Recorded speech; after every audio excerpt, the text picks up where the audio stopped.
Hello everyone. I'm gonna wait till somebody comes in.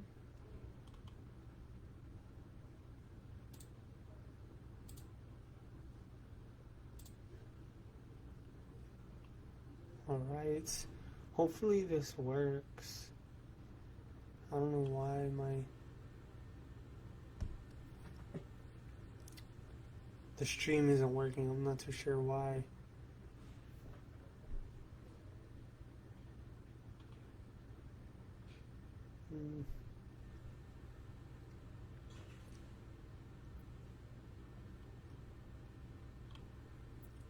So yes, like I was saying beforehand, hope you all are ready for chapter 3 of the book called Eli by Bill Myers. I hope you're ready. It's a good book. We're on chapter 3. I'm gonna wait until I get someone here to tell me how the audio sounds and how everything is working.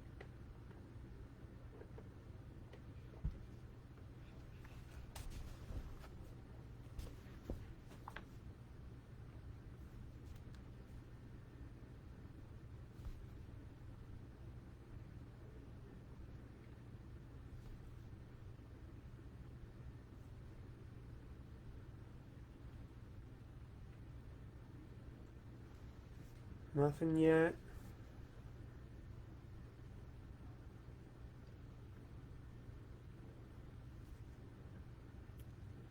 Let me see how this is sounding.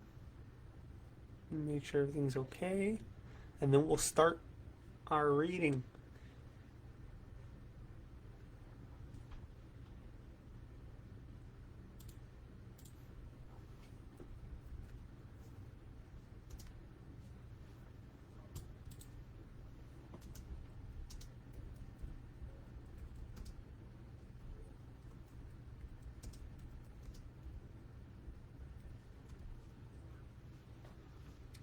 Well, everything sounds perfect.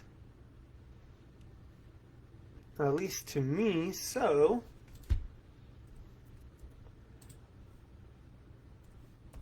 I say, let's go ahead and start the book.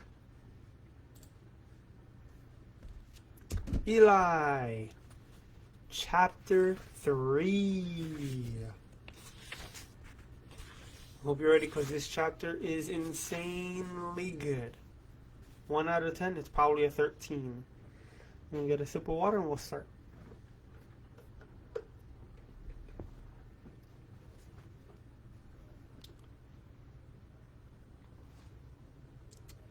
Stand by to roll tape, the director ordered.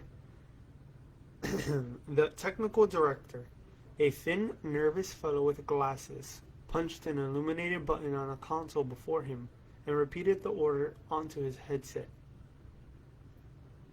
Intro tape, stand by. Conrad and Suzanne stood behind the two men at the board. A third, the effects operator, a pudgy individual with an embarrassing comb-over, sat to their right, while two college-aged production assistants, male and female, hovered near the back, doing their best to appear cool and nonchalant. The room was dim, lit by a single row of track lights running along a low black ceiling. The only other illumination came from the TV monitors, forming a wall in front of them. Most were black and white. Two were somewhat larger and in color. The program monitor, which displayed in what would be on the show, and the preview monitor displayed what the director planned to cut next.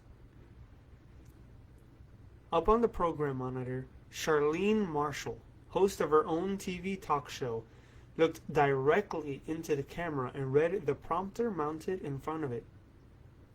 She was an attractive redhead, early 30s, with just enough compassion and charm to woo her guests into revealing intimate secrets, but enough grit and determination to steadily rise in the ratings.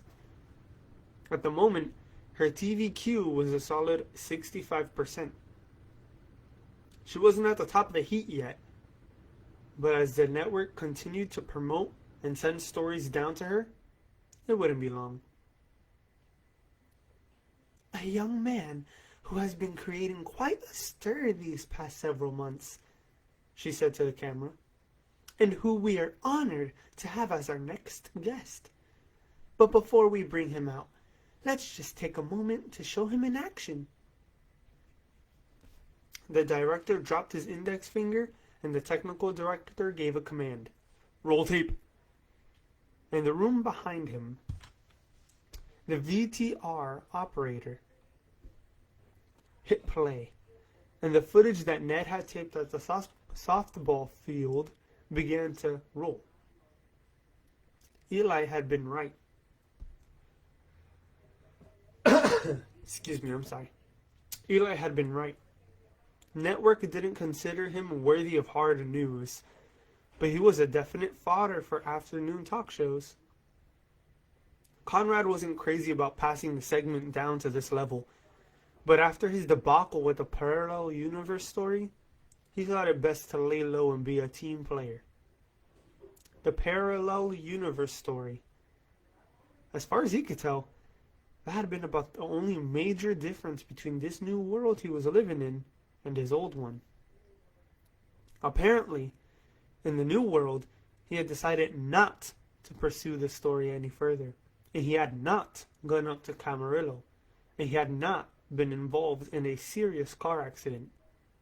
In fact, upon his return from the Oregon softball game just 10 days ago, he found the Jaguar, complete with sun-rotted wiper blades, unscathed and sitting in the same LAX parking lot that he always parked in when he flew out of town on his trips. He even had the parking stub in his wallet. The same was true with every other area of his life. Everything was exactly as it had been. The same messy divorce with Roseanne, the same dirty dishes in the sink, the same shark-infested waters at work. It was remarkable, uncanny, and in some ways, almost comforting. Because gradually, as Conrad remained in this new world, as the minutes turned to hours and now to days, it grew more and more difficult to believe there actually had been another one. One of automobile accidents and hospitalization. Granted, the idea still haunted him, forcing him to question if he was living out some elaborate fantasy or self-generated hallucination. In fact, during those first few days, he had even tried to jerk or stutter himself back to his old world. But he met no success. Then there were those calls to the California State Patrol, as well as to the hospitals surrounding the Camarillo area, St. John's, Conejo Valley Medical Center, and others. But the information was always the same. There had been no accident involving a Conrad Davis, and no patient by the name had been admitted. So gradually, as the days unfolded, he found himself wondering more and more which reality was the real world and which one was the fantasy. Apparently, whatever reality he experienced before, if it was a reality, no longer existed. At least, not in this world. Because in this world, except for the auto accident and hospitalization, everything was exactly as it had been. Well, almost exactly. There were two other differences. First, Suzanne's change of faith. She'd always been a devout Christian, but now she'd suddenly jumped ship and embraced a new Messiah. Not only that, but she kept denying that she ever heard the name of Jesus Christ. It was more than a little surprising, but not as surprising as the reason. Conrad had his suspicions ever since the baptism scene in Eastern Washington. Actually, ever since he'd seen, or imagined he seen, the baby in the laundry room of that earlier 1970s Santa Monica. He'd barely returned to his home in Pasadena and unpacked before he headed to a bookshelf and dug out an old Bible. An old Bible that, to his surprise, appeared to never have included the New Testament. A Bible that simply ended with the book of Malachi. No Matthew, Mark, Luke, or whatever. No mention of Jesus Christ and his disciples, and no epistles. I think that's how you say it. And it wasn't just his Bible. Every Bible he ran across, from hotel rooms to bookstores, had the same omissions.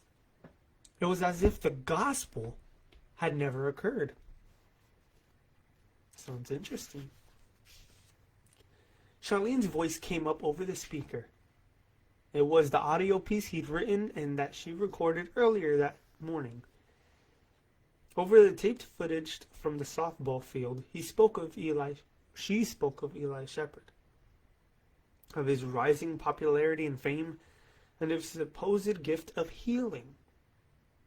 Supposed? Suzanne nudged Conrad. He smiled. Got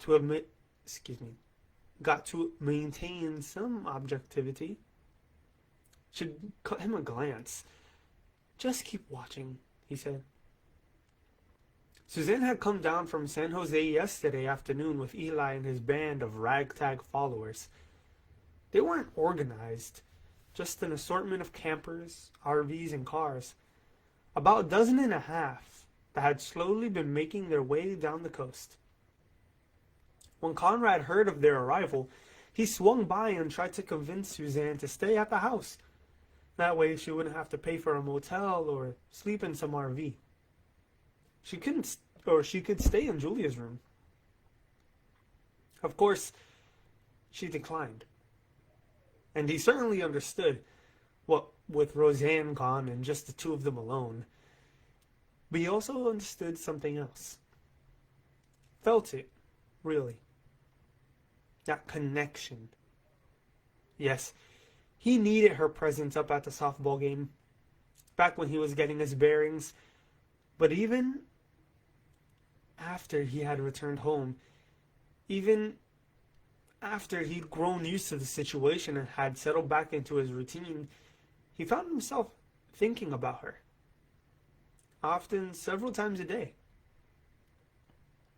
He'd heard that could be the case with first loves. And they were each other's first loves. High school sweethearts. Of course, he thought about her from time to time throughout the years. But this was different. More frequent. More distracting. And now that he was single again, and since she had never remarried, maybe they could stop it. He scolded himself. What are you doing? She's too good for you. You know that, and so does she. It was a painful truth, but one he'd forced himself to accept. As difficult as it was, he knew there were simply some things that could not be changed. Still, it felt good to have her standing beside him, almost like old times, back when he'd produced his very first stories. He remembered how they had sat together on that second-hand sofa, the one with the awful striped pattern, waiting breathlessly for his first segment to appear on TV. Those were good times. Back when their life was new and exciting and full of possibility. Back before he'd ruined it. Up on the monitor, the taped Eli was completing his story about the seeds in the soil. Conrad knew Suzanne would be happy with the way he had edited it. He'd put in plenty of audience reactions, shots of folks listening and contemplating. It was an old TV trick that would assure viewers that Eli was to be taken seriously. Not that Eli needed tricks. To be honest, he didn't need much fixing at all. The only substantial part Conrad had to cut was that unfortunate comment he'd made about being the only way to God. There was no reason to needlessly antagonize the audience. Now the healing segment began. Conrad had made only 2 or 3 cuts to speed up the process. As they watched, he could practically hear Suzanne beam, and he was pleased when she gave his arm a squeeze of excitement. The segment came to an end, and on a freeze frame where the weeping Brian Tufts threw his arm around Eli in gratitude. The studio audience applauded as Charlene came back on the program monitor. And now, if you'll join me in welcoming Mr. Eli Shepherd.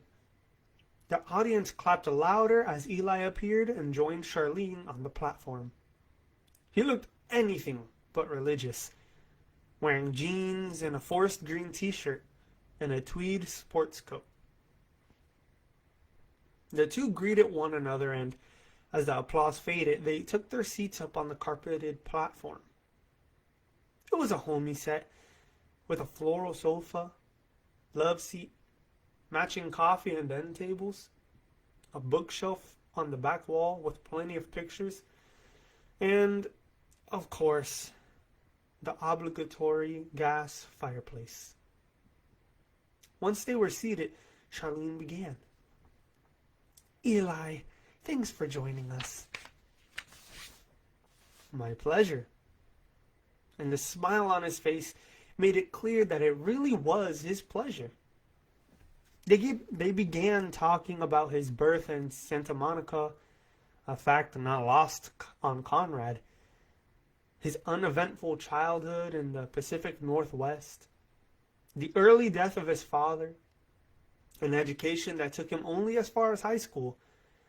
In the past dozen years, he'd been working as a general contractor, building homes in the Seattle area.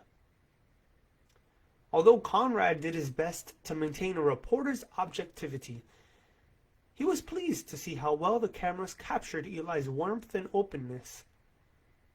Charlene must have sensed it too, for she was turning up her charm to an all-time high, half flirting, half cross-examining. Seriously, though, she threw him a mischievous grin, you don't expect me to believe you can just walk around healing whoever you want. You can believe whatever you like, he smiled back. That choice is up to you. And if I don't? Hey, he teased back. Everybody is wrong once in a while. The audience ate it up. His honesty, his sense of humor, the obvious ease and joy he had in talking with her. It was all there.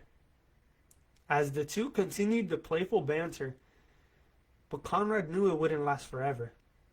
Charlene Marshall did not get where she was through good-natured chit-chat. And true to form, once she'd put her guest at ease, she brought out the big guns. So, you're telling me you can heal any physical ailment you want? Physical sickness is of minor concern. Pardon me? It's the sickness of the soul that I've really come to heal. For the briefest second, Charlene was unsure how to respond. Conrad had to chuckle. The girl had no idea who she was up against. But this was her show, and she would not be put off. I see. She cleared her throat. Well, the reason I was asking was we have a production assistant. She turned to the audience. Keith Anderson, would you come out here, please? A young man on crutches emerged from behind the audience seating area. He wore a blue polo shirt and He wasn't wearing a player. He wore a blue polo shirt and a pair of beige shorts that clearly displayed a left leg shriveled to a stump just below the knee. Back in the control room, Suzanne turned to Conrad. You never said this would happen. I didn't know. Not until the read-through this morning. Connie, relax. He gave her a reassuring smile. This guy can take care of himself. But if he is who I think he is, he'll do just fine. Conrad turned back to the monitor and watched with interest as Keith made his way toward the platform. Charlene continued, Keith has been physically challenged like this since birth. So, she turned to Eli. We figured if you really can heal whoever you want, whenever you want, what better candidate than our young friend here? She turned to the audience for confirmation. Wouldn't you agree? The audience clapped in approval. Eli rose to shake Keith's hand. They spoke briefly, but it was impossible to hear what was said over the applause.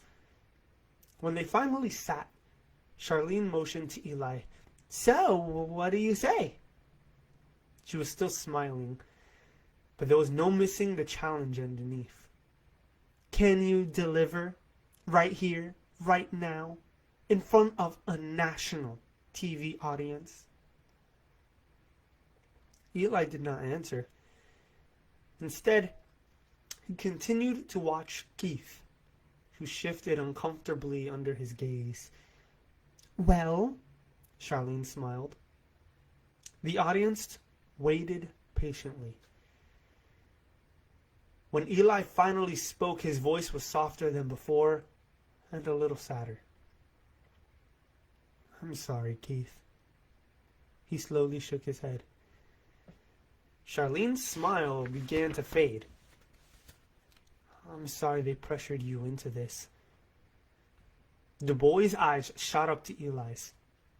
A nerve had been hit.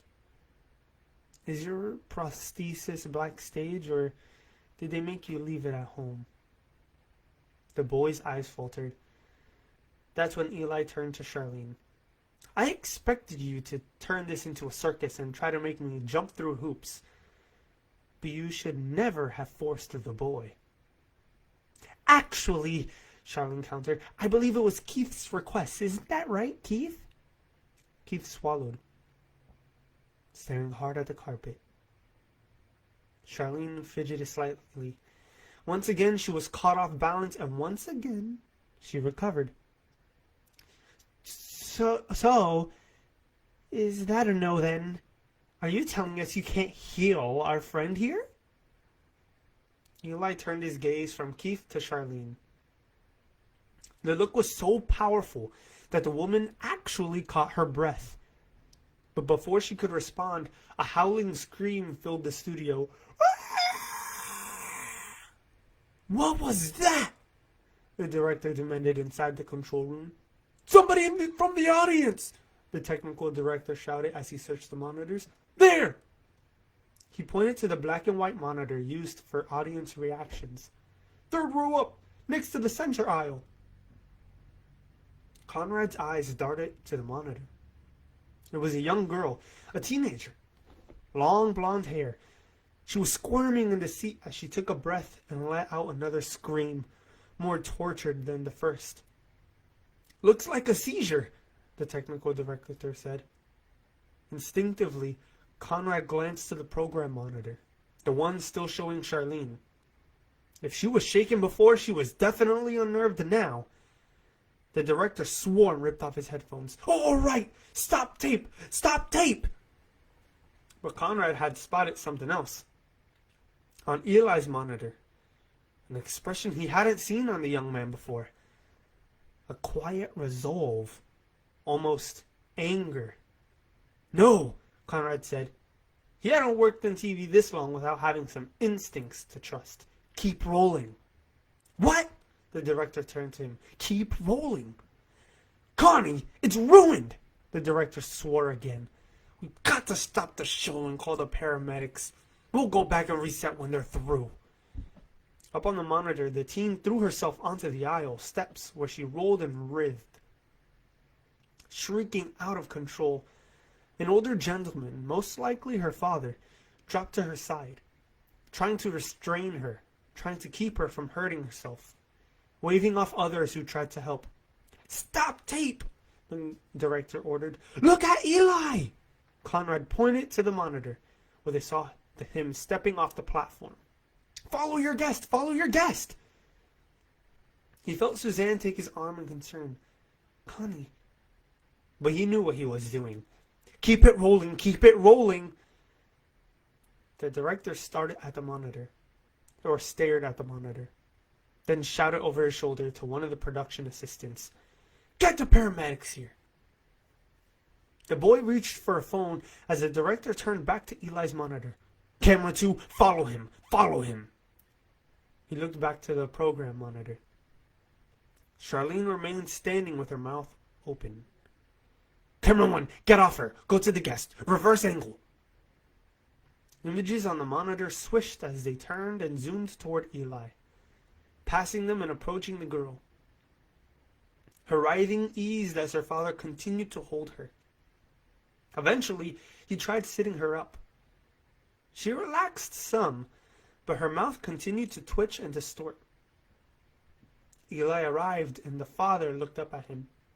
The man said something inaudible. "Get me sound!" the director cried. "Get a mic in there!" The father continued. "She's been like this since she was a child." He leaned his cheek against her sweating face, whispering something soothing into her ear. But the girl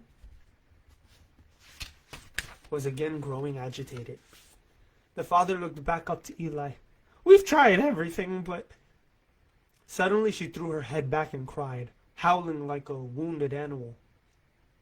"Give me close-ups," the director yelled. 3 tight on the girl, 1 tight on Eli."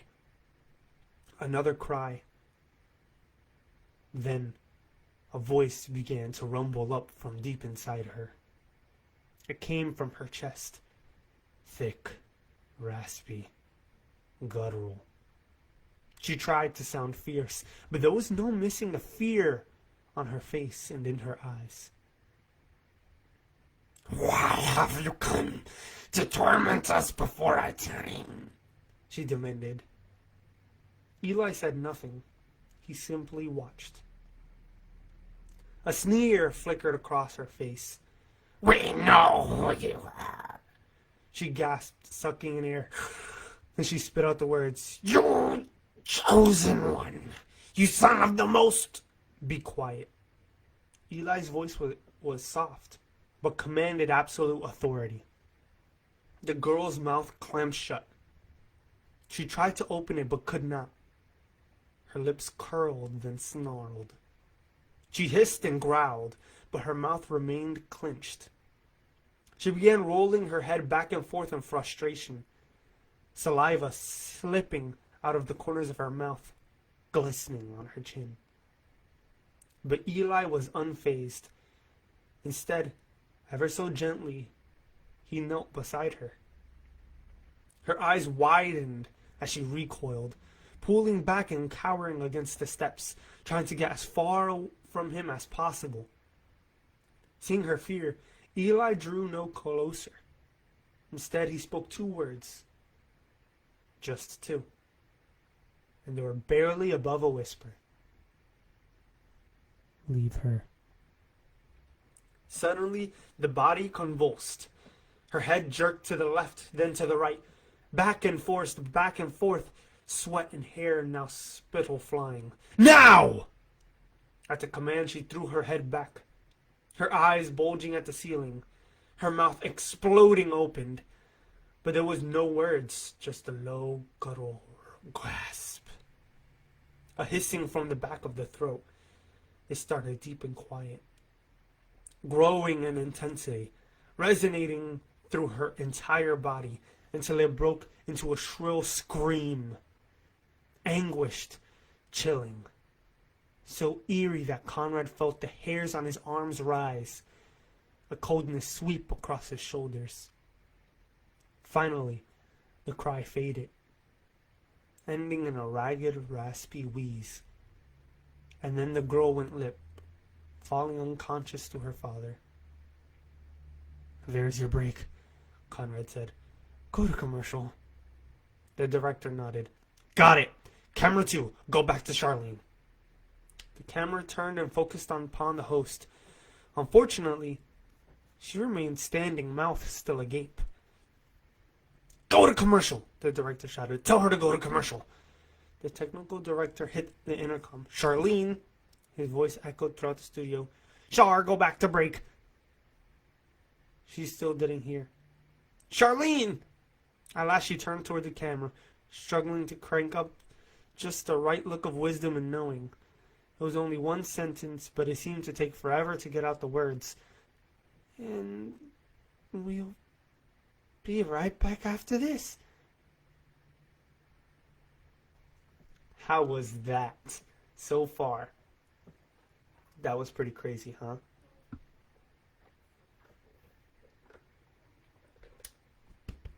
Doing that voice kind of got my throat a little hurting. But are you ready? Let's continue on the chapter. I do not want heroic efforts made to prolong my life, and I do not want life-sustaining treatment to be provided or continued. 1. If I am in an irreversible coma or persistent vegetative state, or 2. If I am terminally ill, and the use of life-sustaining procedures would serve only to artificially delay the moment of my death. Or 3. Under any other circumstances where the burdens of the treatment outweigh the expected benefits, in making decisions about life-sustaining treatment under provision. 3. Above, I want my agent to consider the relief of suffering and the quality of my life, as well as the extent of the possible prolongation of my life. Hold on one second, everybody. I just need to fix something here really quickly.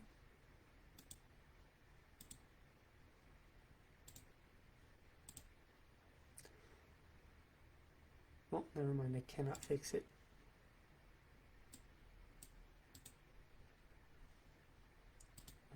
Can I? Nope, I can't. Okay. Let's continue on.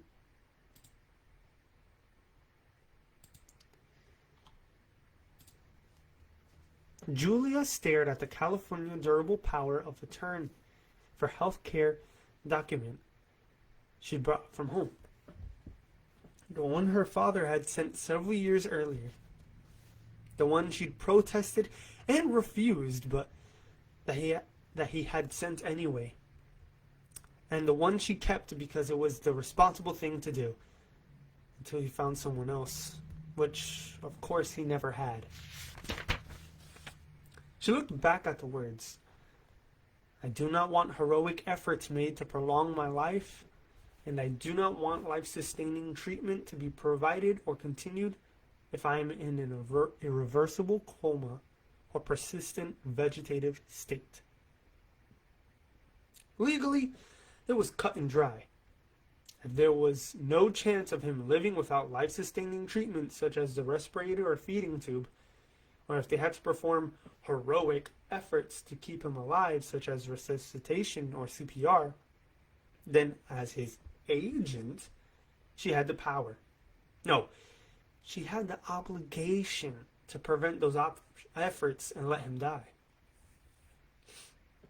But what if there was a chance? What if by applying those efforts or continuing those treatments for a few more hours, a few more days or weeks or months, what if he eventually started to live on his own? Such things were possible. It happened all the time. Though with far less critical patients, how was she to be certain, absolutely certain, that it could not happen with him? And if it could happen, and if she ordered the treatments to be removed prematurely, wouldn't that simply mean that she'd murdered her father? She continued staring at the paper. I want my agent to consider the relief of suffering and the quality of my life. I want my agent to consider. I want my agent to consider. I want my agent. She noticed the paper shaking in her hands. Why? She was seethed. Why am I always the responsible one? She lowered the trembling paper and glared at the unmoving form in front of her. How dare he put her through this? How dare her, how dare he make it her decision? I want my agent to consider. Tears welled up in her eyes, tears of rage and hate and 100 other conflicting emotions. Daddy, it's not fair. Just answer me. Did you or did you not beat up Willard Hayes? But all the kids, Julia, answer me. She was in her room, sitting on her bed beside him. A dozen stuffed animals surrounded her, but each and every one remained silent. She was on her own. She turned up the tears, increased the pout. It worked with her friends and their parents. It worked with Mom. Why wouldn't it work with him? Jules, I'm asking you for the final time. Did you beat up Willard Hayes? It's not fair, she wailed. All the other kids. We're not talking about the other kids. She folded her arms in defiance, as if it was a test of wills. She would win. This time, she would win. All right. Her father took a deep breath. If you refuse to take responsibility and answer my question, you will stay in your room. She held out, saying nothing. You will stay in your room and, if necessary, you will miss dinner. Dad! She exploded. All I want from you is the truth, sweetheart. He rose from her bed and headed for the door. And when you're ready to tell me the truth, when you're ready to be responsible for your actions, we can talk. She saw the pain in his eyes, knew he hated for all the world to punish her. So she gave it one last try. Oh, Daddy.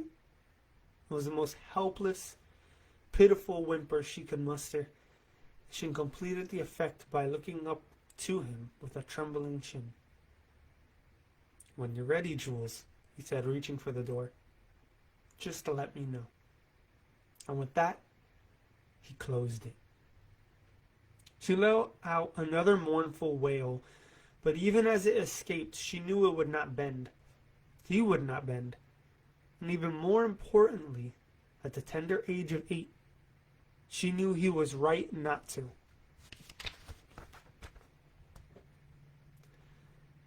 Dr. Thomas J. Kirsten looked directly into the camera and furrowed his thick, graying brows. I just want to make sure you're not part of this new age nonsense, he said. What nonsense is that? Charlene Marshall asked. You know, all this silliness about angels, spirit guides, and connecting to some great cosmic force. Whatever that is. He finished the phrase with a chuckle that sent ripples through both double chins. Conrad stared at the monitor in the control room. He never understood why men so heavy insisted on wearing shirts so tight that their flesh literally spilled over their collars. Still, Dr. Kirsten was powerful enough to wear whatever he wanted and get away with it. During the commercial break, Charlene had regained her composure. They had removed the girl and had shuffled Keith Anderson backstage. Now she was hosting the final segment, a satellite link with Dr. Thomas J. Kirsten down in Georgia. As leader of one of the largest denominations in America, host of his own talk show on his own network, EBN. He'd been steadily rising in popularity, even becoming a serious political force. All Southern charm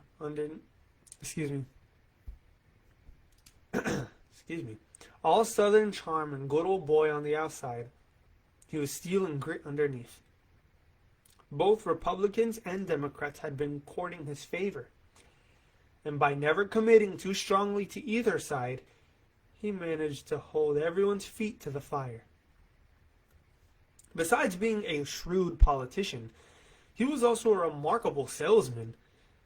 In the first 60 seconds that he'd been on the show, he already managed to work in the opening of his new facility, the City of God, the world's largest worship center, complete with a giant food court with food from all around the world, an elaborate water park for the kiddies, plus workout facilities, tennis courts, and shoot, we even got our own dating service.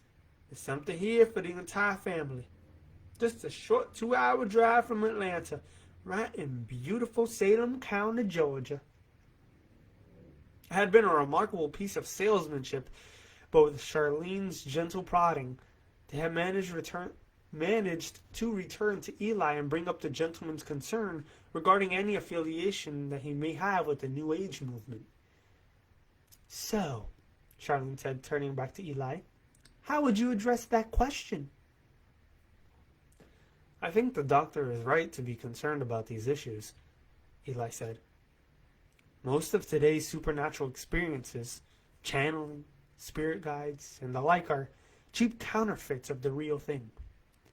They can prove to be quite dangerous, but the question we have to ask ourselves, doctor, is why? If people are so starved to find God, why aren't they coming to us? What are we doing wrong that causes a person to look to counterfeit experiences instead of the word God? The doctor interrupted, nodding in agreement, which of course is the real source of life. Eli shook his head. No, that's not correct. Pardon me? The Bible is not the source of life, although it does point to that life. Once again, a scowl crept over the doctor's face. And that life is me. The studio audience stirred. Oh, brother. Conrad sighed from the control room. Here we go again. Eli continued. You see, doctor, I am the ultimate truth. I am the life. Wait a minute. Charlene smelled blood and went in for the kill. Are you telling us that you're the only truth? That none of these other religions matter? Eli turned to her, his gaze riveting. I am the way, Charlene. No one comes to my Father but through me. Your father? Charlene pretended to cough in surprise.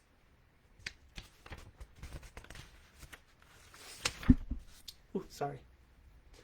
Dr. Kirsten's image chuckled. I see. So tell me, Eli, how does that make you different from any, say, the David Koreshes of the world? Or any other half-baked delusionist with a Messiah complex? It doesn't. Except for one minor detail. And what is that? I'm telling you the truth. Back in the control room, Conrad turned to Suzanne. What is he doing? He had them. They were on his side. Give me the audience reactions, the director ordered. The program monitor cut to an audience growing more and more unsettled. I am the door, Dr. Kirsten. It is impossible to enter the kingdom of heaven without entering through me. There was another good-natured chortle from Mr. Kirsten.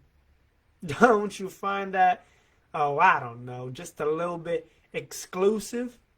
Being the only way to heaven, I mean? Eli turned directly to Kirsten's video link image and spoke.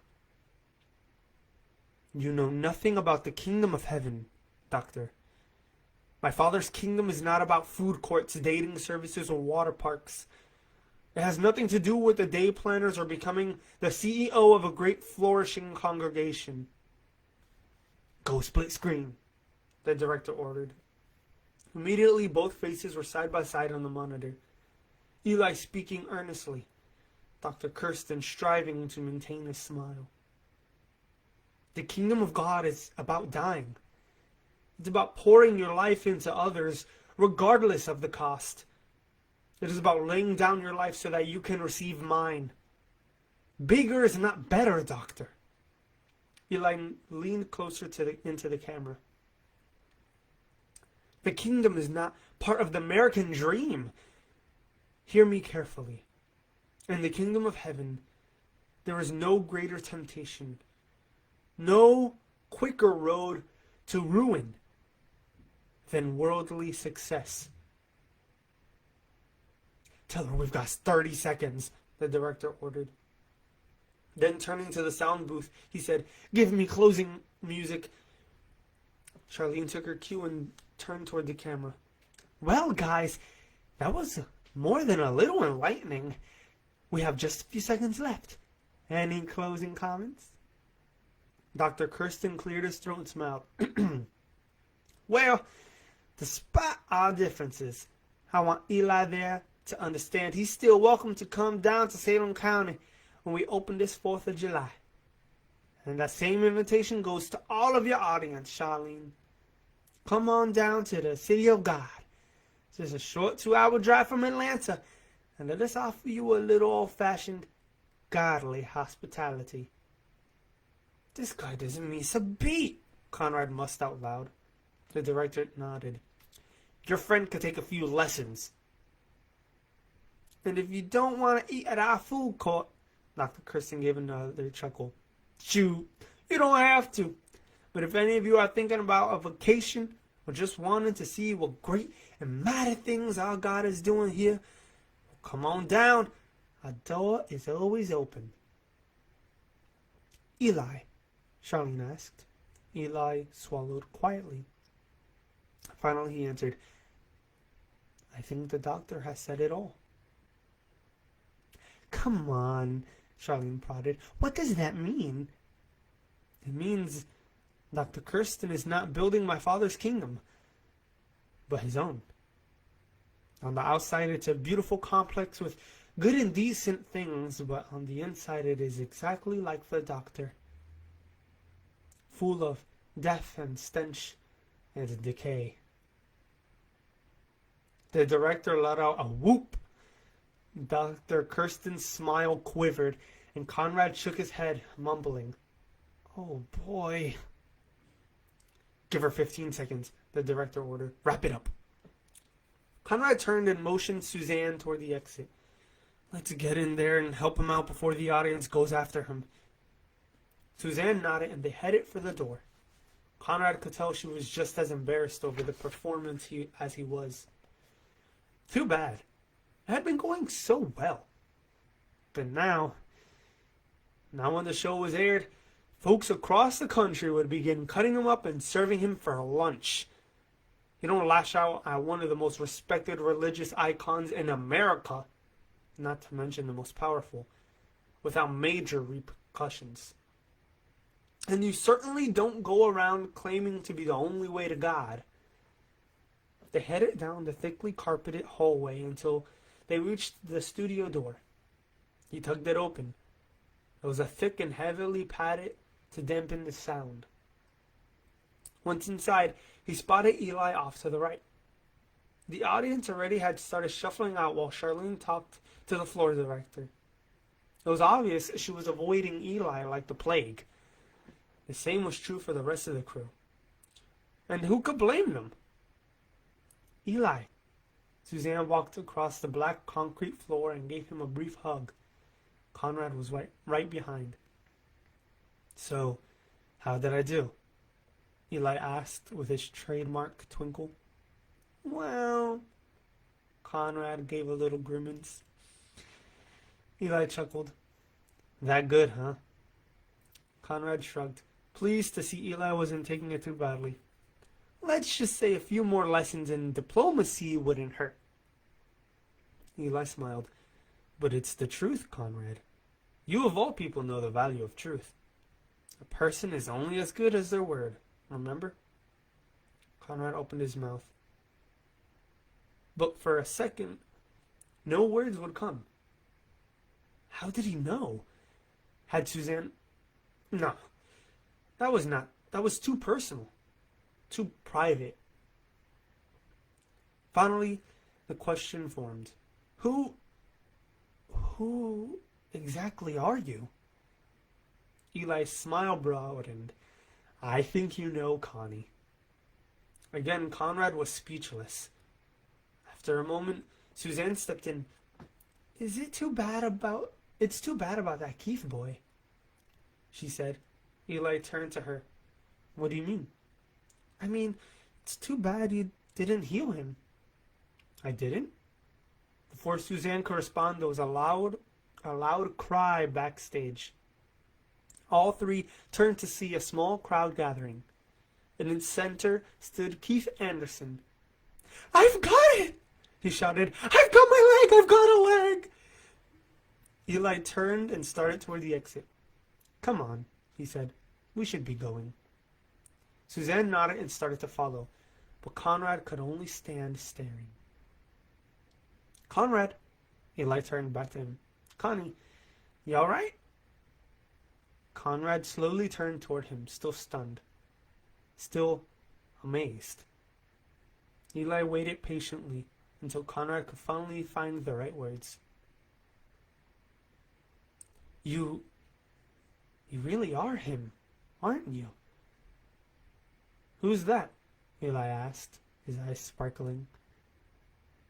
Jesus. Conrad's voice caught in his throat. He tried again. Jesus Christ. Julia jerked awake and looked toward her father's unconscious body. Impossible. The respirator hose was taped to his mouth, making it impossible for him to speak, but she heard it. Clearly, unmistakably. Jesus. Jesus Christ. It had been his voice, but there was no denying it. She rose from the yellow fiberglass chair and leaned toward him, looking down at the swollen, bandaged head. Dad, did you say something? No response. Dad, it's me, Jules. Did you try to speak? There was no movement, no indication he'd heard. How could he answer even if he had? But he had said something. She was certain of it. Or had he? In her half-asleep state, had she only thought she heard his voice? No. She shook her head. She heard it. Somehow. Some way. As clear as a bell. It was her father's voice. Jesus. Jesus Christ. She suspected it to be an oath that he'd mumbled through his pain. Then again, it could have been some sort of prayer. Who knows? But she heard something. And if it was something, that meant part of him was still there. His brain hadn't been entirely destroyed. There was some consciousness left. And if that was true, she felt herself growing uncomfortably cold. Then if she gave permission for them to take him off life support, there would be something. Some part of her father's consciousness she would be killing. Dad, if you can hear me, let me know, Dad. Nothing. Dad. She felt her voice filling with emotion. Dad. The more she looked at the taped mouth, the more she knew how impossible it was for him to have spoken. Maybe it was just a grunter, a groan. But why had she heard a name, much less that one? Whether he was swearing or praying or groaning, she did not know. But she did know this. Her dad was still there. Under the bandages, under the wires, and hoses and hardware, some part of him was still there. He'd found a way to tell her, and as long as he was there, she would not. She could not let them take him. And that's the end. That is the end of chapter 3. I told you this chapter was going to be insane. Oh, man. So, I kind of really want to know, what did you all think about that? Because that was an insane chapter. We got to see how Eli Shepherd, he spoke to a man of an equivalent of what we could assume is like someone like Joel Osteen or Austin. He spoke to him, told him the truth, and he also let someone free. He freed them from demons, all in one chapter. Come on now, that is awesome. So I'm gonna put up a quick poll.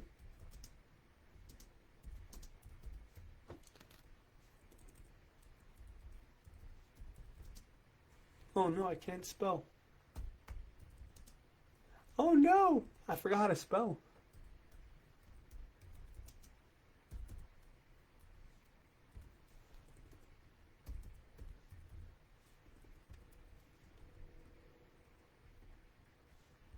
All right.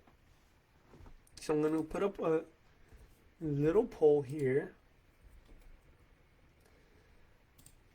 And I activated the poll, so it should come back. It should come up in a little bit. Let me go ahead and take a sip here.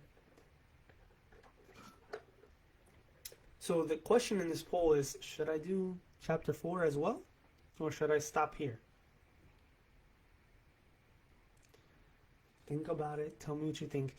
The next chapter is equally as cool. Actually, every chapter after this one is insane. The first 2 chapters were just introduction chapters, but the next rest of the book, it's so good. It's insanely good. So I have 1 vote on the poll for a yes, and that's all I need. I just needed the 1 vote.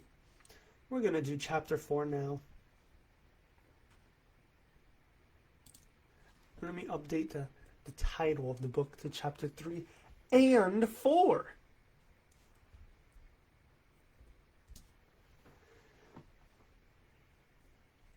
Okay. So, we're going to read chapter 4. I am excited. All right.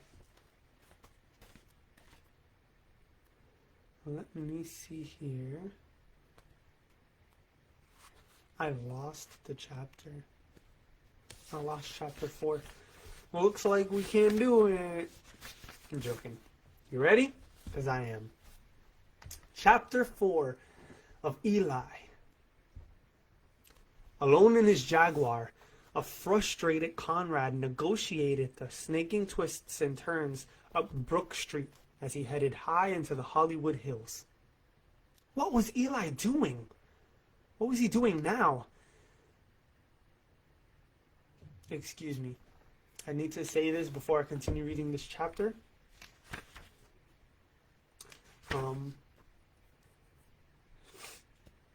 I need to say this. Yep, okay.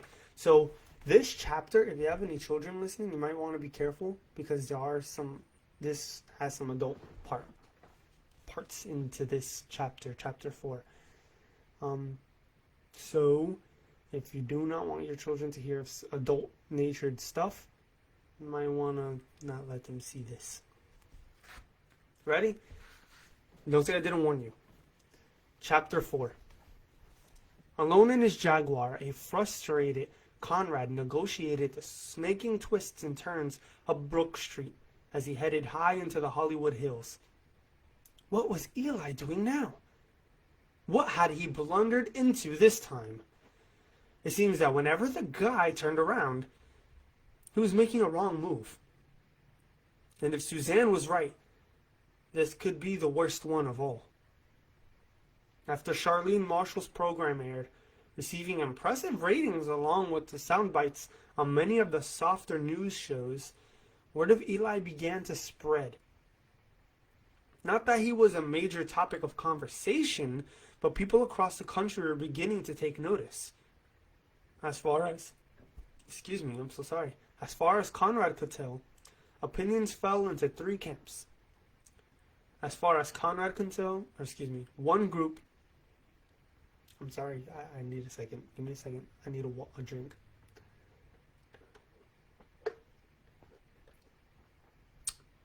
Maybe now I can read.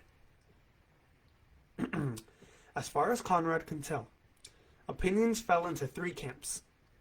One group looked upon him as a potential Jim Jones or David Koresh, some guy with a messiah complex who used parlor tricks to woo the masses. Then there were the masses, those who admired his testosterone level for publicly challenging a powerful religious figure like Kirsten. And finally, there were the religious leaders. Some considered him to be an embarrassing annoyance that would self-destruct. Others looked upon his words as blasphemous, his miracles as works of the devil. All of the attention over the peace and over Eli had been good for Conrad. It had more than made up for his failed parallel universe story, and it had put him back in good standing with Phil Harrison and the Up Front team. But at the moment, that didn't much matter. At least not tonight. Tonight he was being a friend. He liked Eli.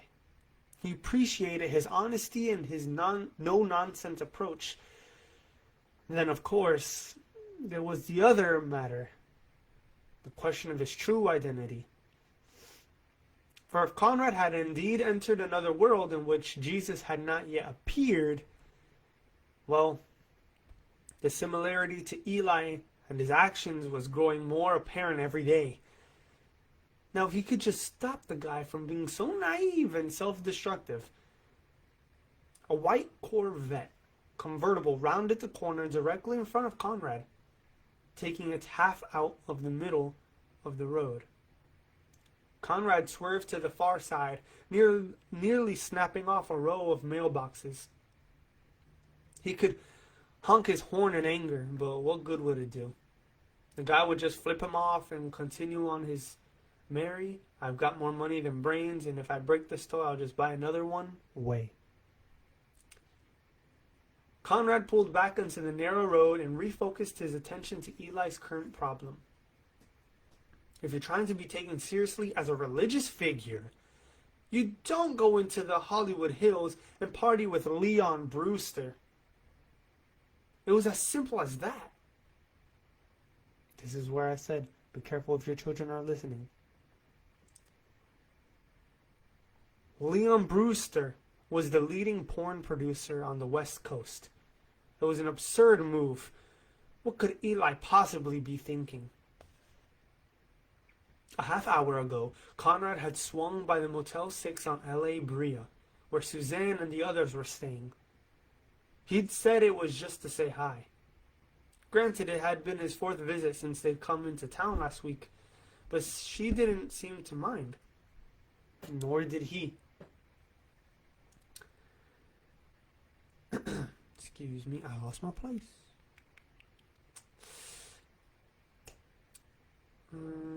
Okay, I found it. Maybe it was those fleeting memories of the accident, of realizing how close he'd come to death.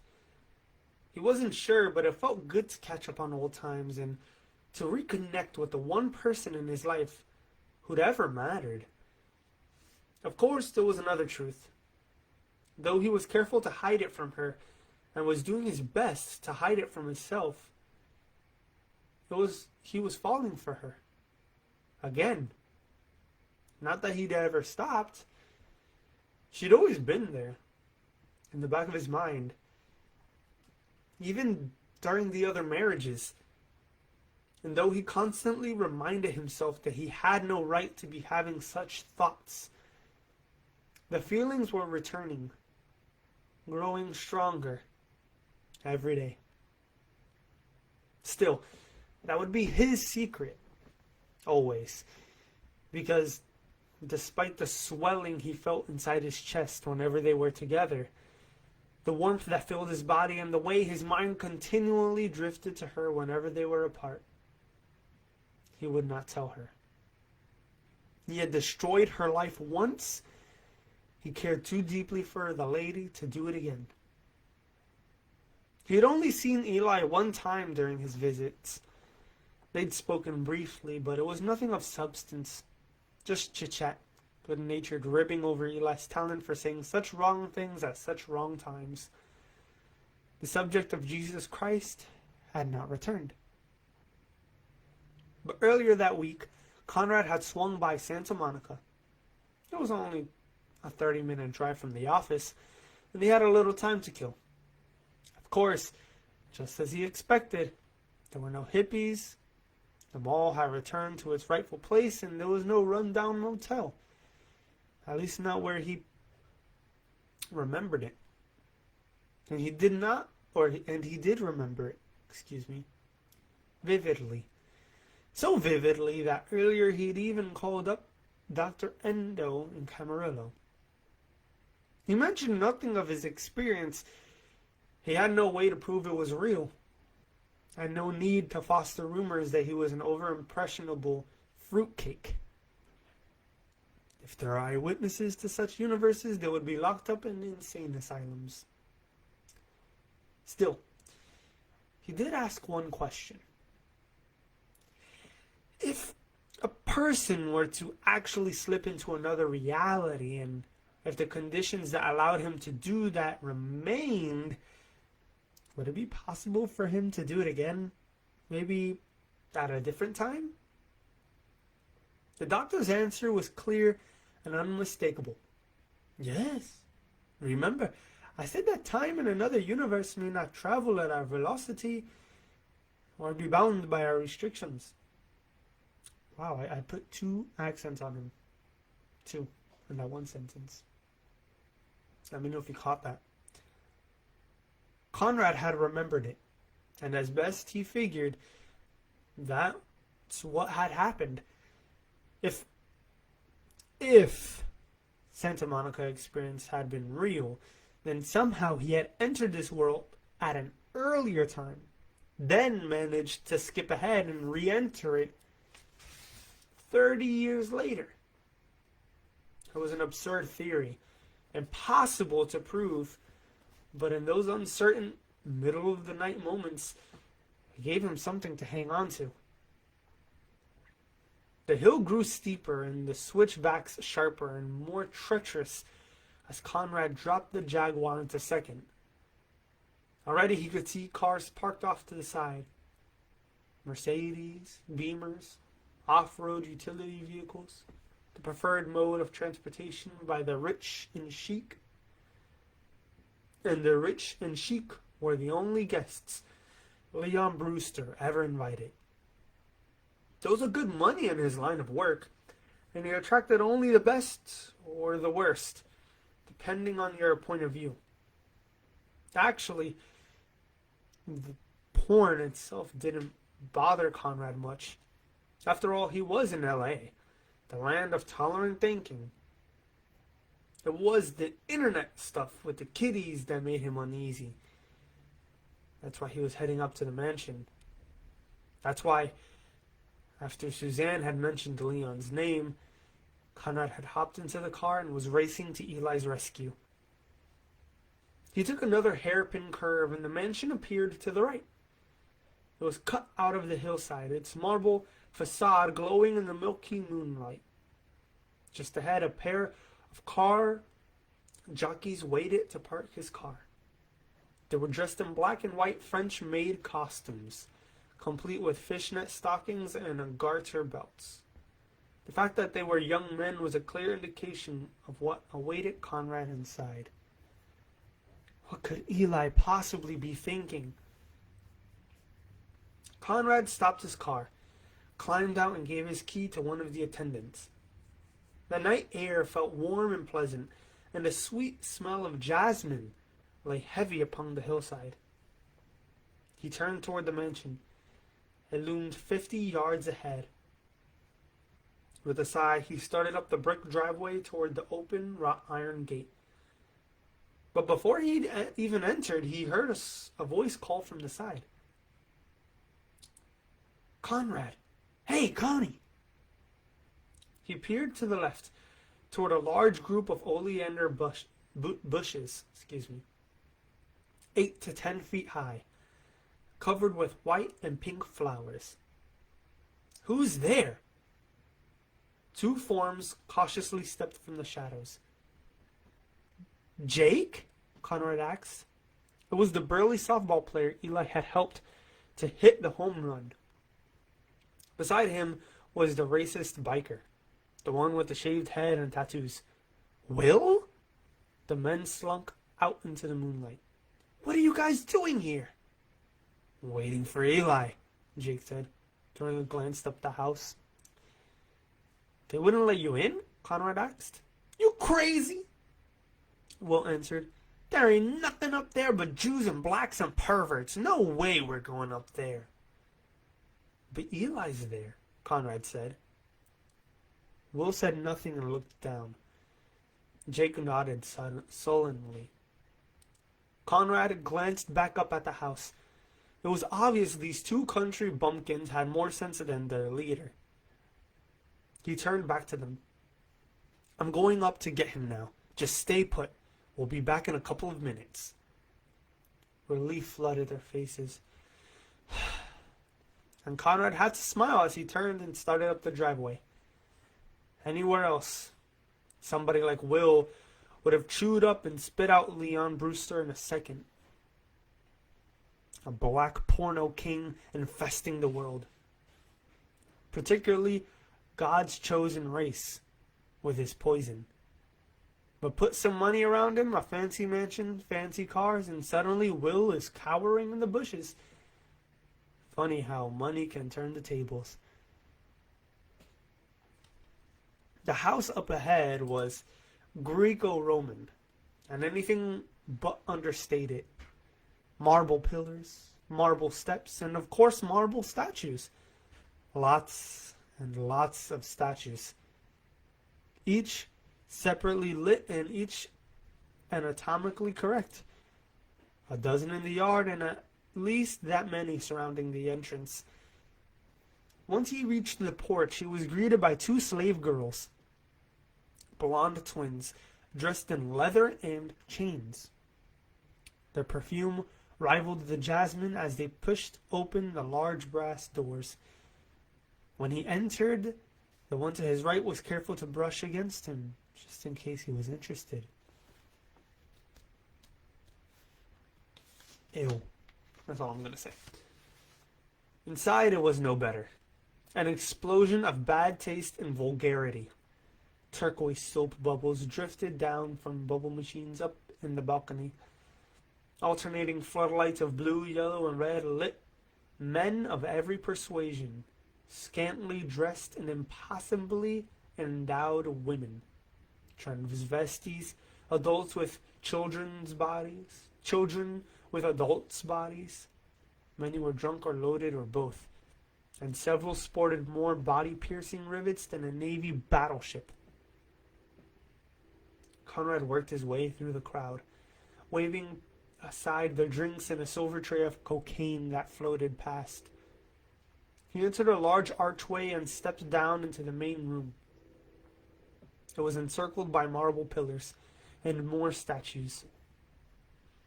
A large fountain set directly in the middle and bubbled a pink liquid, most likely champagne.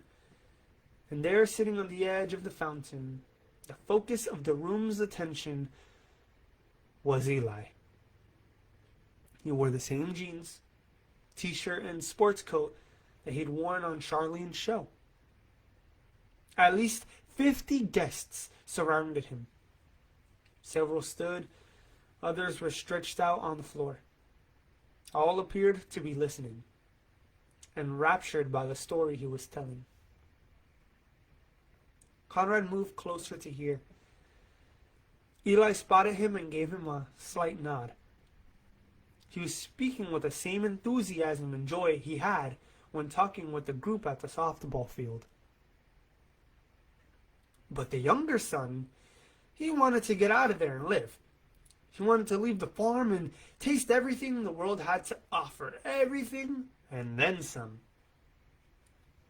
"You go, boy," an anorexic model shouted in approval. Others chuckled. Eli continued. Excuse me, my nose is starting to run. Eli continued. So he asked his father for his half of the inheritance now, and his father said, "No way, child," a platinum blonde transvestite shouted. "You gotta stay on this farm shoveling horse pucky till you croak." More chuckles. Eli grinned and shook his head. No, not with this father. Even though he knew what was on his son's mind, he honored and respected him enough to let him go. He gave him the entire portion of inheritance and bid him farewell. "Why, that's just plain ignorant," scoffed a handsome black man in his 30s. Conrad recognized him immediately. Leon Brewster, host of the party. Eli shot him a smile. "No, not for this father. You see, he loved him, Leon. He loved him so much that he was willing to let go." Even though Leon looked away, shaking his head in disapproval, it was obvious Eli had hit some sort of nerve. The two had connected about something. "What about the kid?" the buff male guest asked. Eli continued. "The son had the time of his life. I mean, with his daddy's money, he tried everything. Every drug, every club, every party. Fast cars, fast women. Till one day it was all gone. The poor kid had run out of cash and he'd completely maxed out all his credit cards. Eventually he was evicted and thrown into the streets." "What about his friends?" a pretty teenager asked. "Without money, honey, he ain't got friends," the platinum blonde said. Others agreed knowingly. "So what could he do?" Eli asked. "There's always Jack in the Box," someone quipped. "No way," a woman in her late 30s answered. She had the worn and haggard look of someone living too long on the edge. "If he's been doing drugs in the party scene, he's got himself a habit to feed." She turned to Eli. "Am I right?" Eli slowly nodded, holding her gaze just a fraction longer than necessary. She gave a nervous smile, then glanced away. "Maybe he gets discovered by old Leon here," another suggested. "No way," Leon scoffed. "I only hang out with the beautiful people." A few guests applauded. He turned to the group and played for more. "Am I right? Am I right?" More applause, some cheers. "Well, am I right?" The group clapped and voiced their approval. "So what happened?" the teen girl called over the applause. "What happened to the boy?" The crowd settled and turned their attention back to Eli. "I'm afraid you're right," he said. "The kid had no friends. He had no trade. He had himself a major habit to support. One thing led to another, and, well, eventually he had to start working the streets, turning tricks on the boulevard." "You gotta start somewhere," Leon quipped. A few chuckled, but the focus remained on Eli. "So what happened?" the platinum blonde called out. "Did he ever break away and get out?" Eli answered.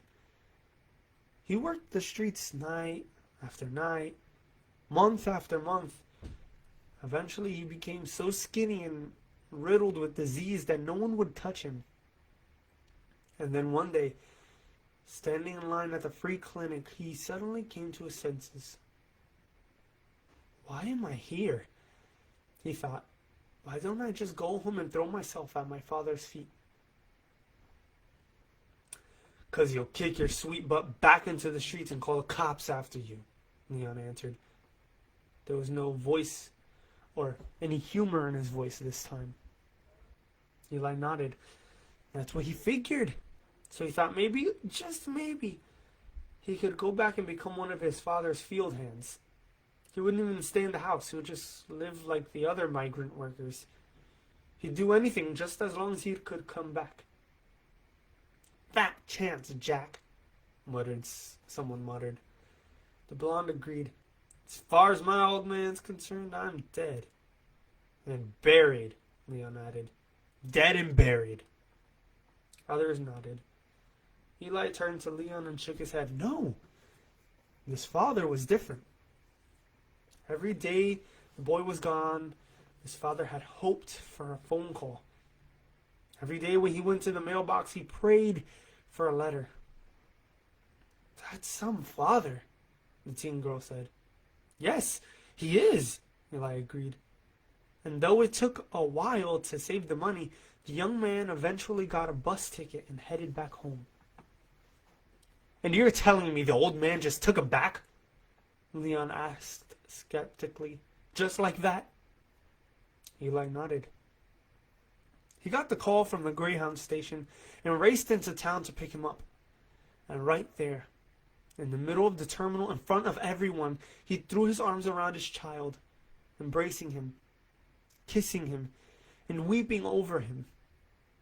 And the boy cried, Dad, I'm sorry, I'm so very sorry. There was no missing the emotion growing in Eli's voice. If you'll just have me back, if you'll just let me be a field worker for you, I'll do anything. But please, please take me back. Except for the fountain, the room had grown silent. Conrad glanced around the room. Everyone was lost in the story.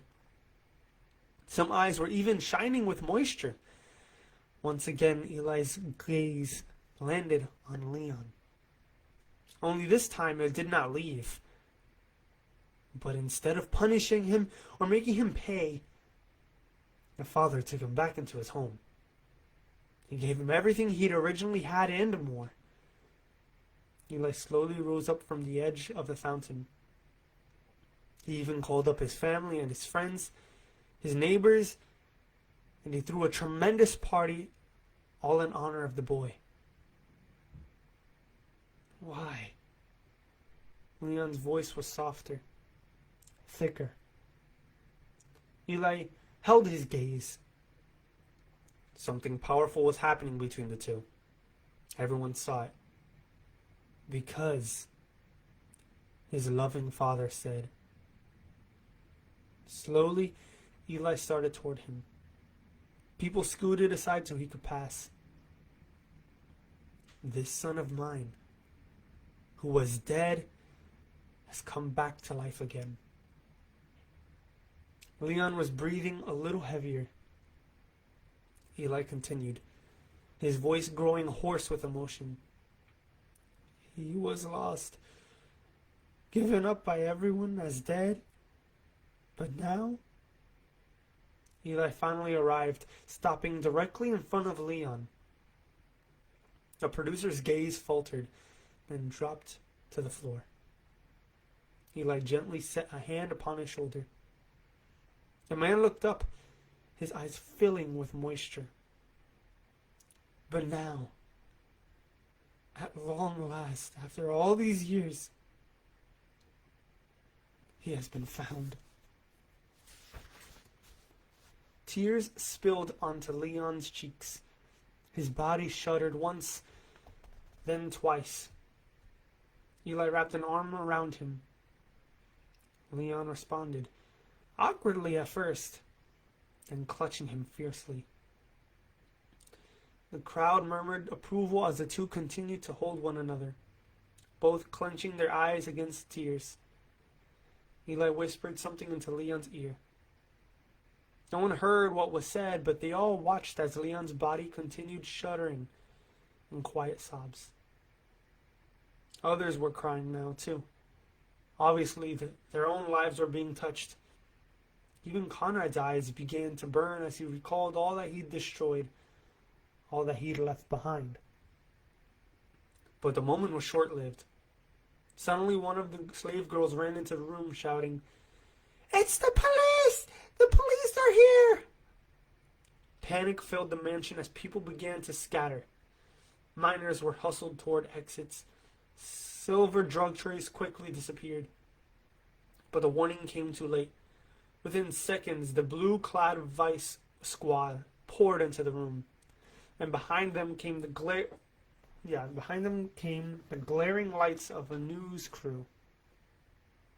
McFarland news crew, the cameraman and the sound man from EBN. Conrad spun back to Eli, who remained standing at Leon's side, watching.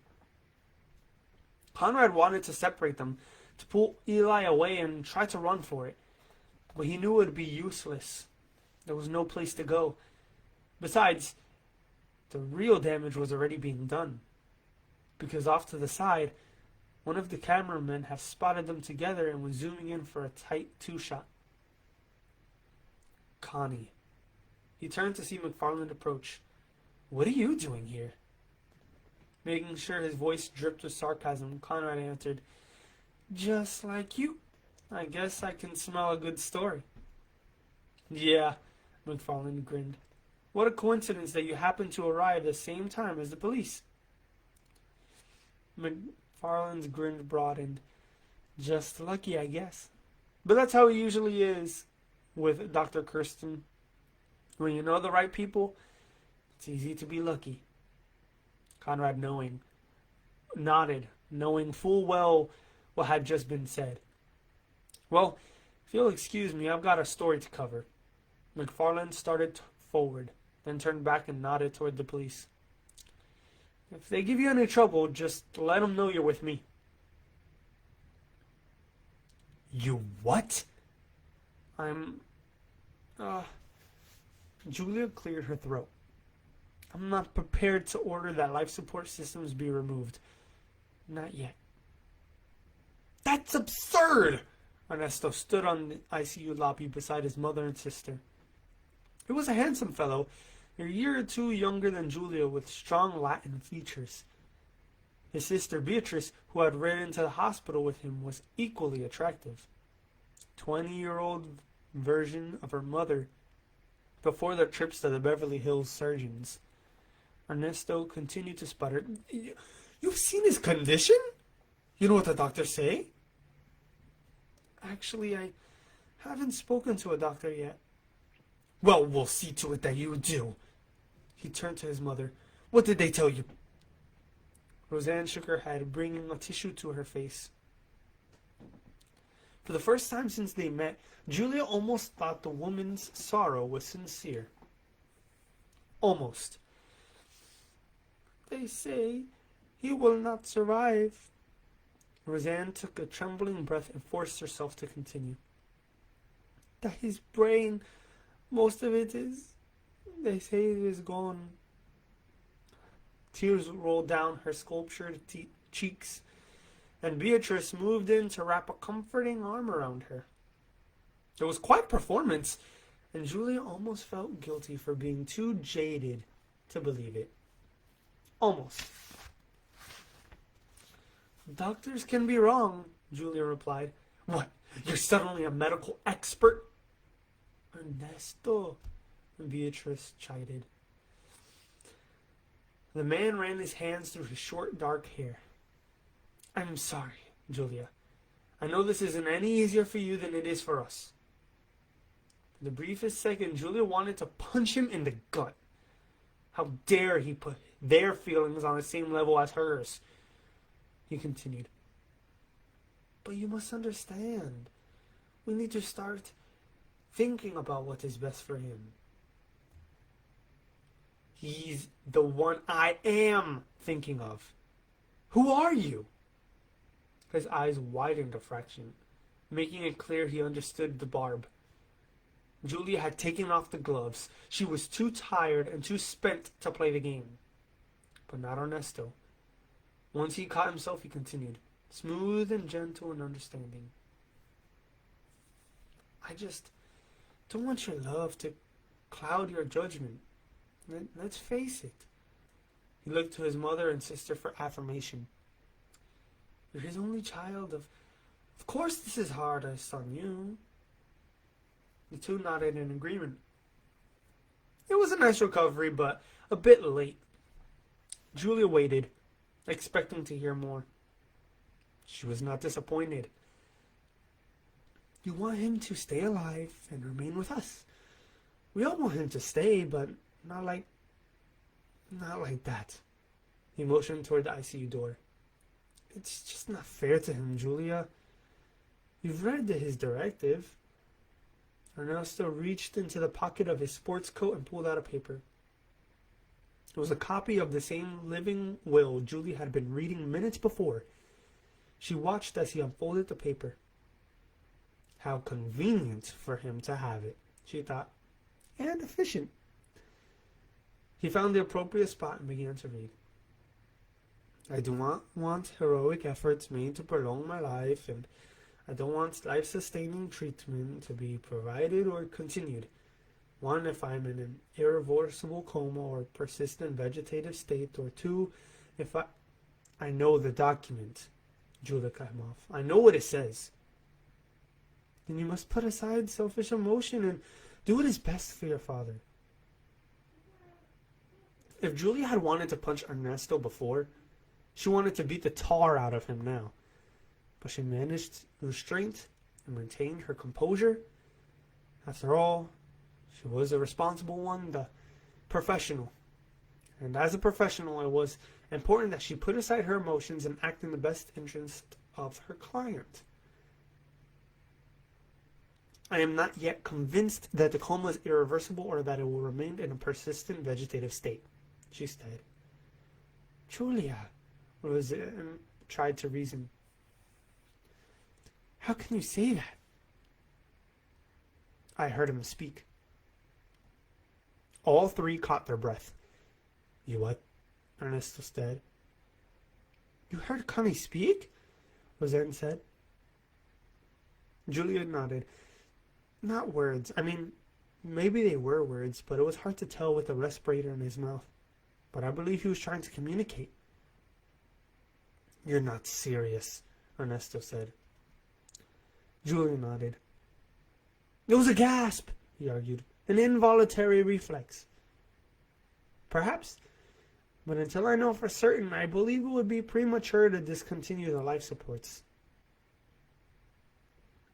You know what the doctors say. The man's brain is gone. It's scrambled. There's nothing left in his skull. Ernesto, his mother admonished. Again, Ernesto's hand was in his hair. You can't deny the medical facts. And I can't deny my client his rights. Your client? Julia closed her eyes, trying to remain calm. She'd been awake nearly 28 hours with virtually no sleep. He is my father. He has given me power of attorney, and as long as I have that power, I say we need to wait and see. How long? Another day? Ernesto argued. A week? If he gasps again, do we give him a month? Just because you say so?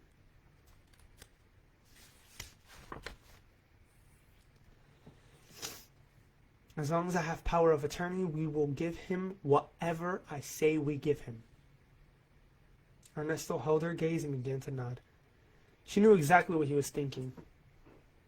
$2,000 a day, times 7 days, or 30 days, or 180 days.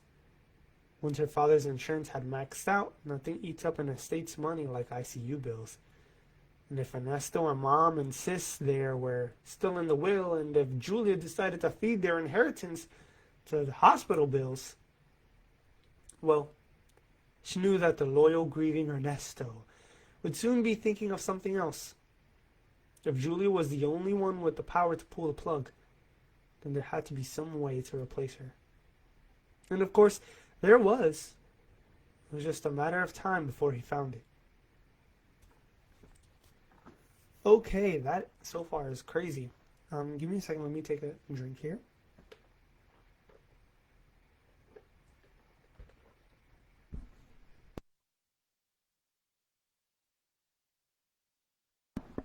Okay.